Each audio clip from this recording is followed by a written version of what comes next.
स्तुतिशतकम् 69 श्लोकम्।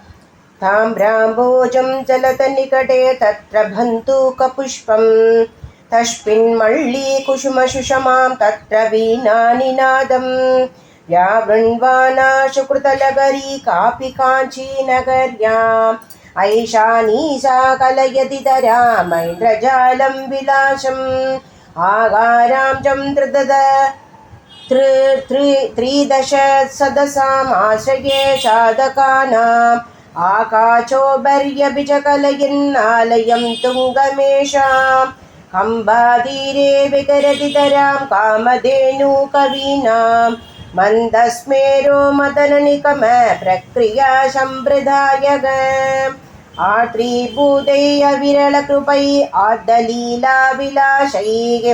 आस्थापूर्णै अधिकजबलैरञ्जिताम्बोजशिल्पैः गान्धे लक्ष्मी ललितभवनै गान्धिकैवल्यशारैः काश्मल्यं न कबलयतु सा कामकोटिकटाक्षैः आदुन्वन्द्यै तरलनयनै अङ्गजीं वैजयन्ती आनन्दिन्यै निजपदजुषामातकाञ्चीपुरायै आश्माकीनं कृतयमखिलै आगमानं प्रपञ्चै आराध्यायै स्पृहयति धरामादिमायै जनन्यै दूरं वाचां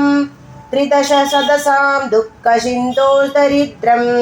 मोहक्ष्वेल क्षितिरुग पवने दीक्ष्णदारं कुटारं कम्बाधीरप्रणयकविभिवर्णितोत्यच्चरित्रं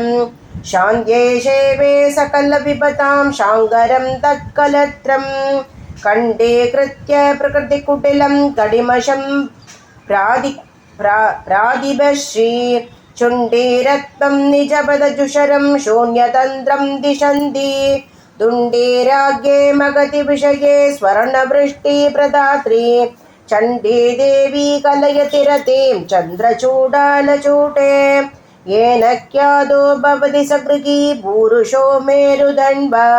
यत्त्रिकोणे मदननिगम प्राभवं गोपवीति यत्प्रीत्यैव त्रिजगदिपो जृम्भते किम्बचानग कम्बातीरे स जगति महान् कच्चितो जो विशेषग धन्या धन्या गतिरिक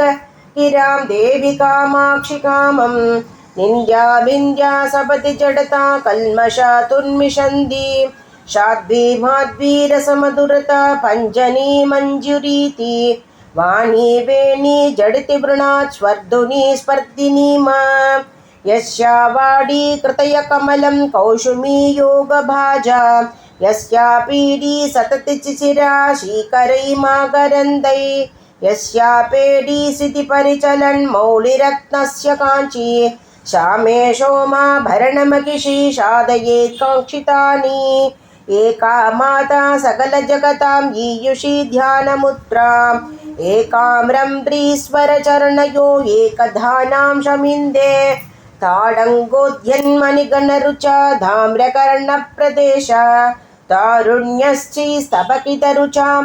तापसी कापि बाला दन्ता दन्ती प्रकटनकरी दन्तिभिर्मन्दयानै मन्दाराणामदपरिणतं मत्नदी मन्दहासै अङ्गूराभ्यां मनसि जतरो अङ्गिदोरो दोराकुचाभ्याम् अन्तः काञ्ची स्फुरति जगताम् आदिमा कापि माता।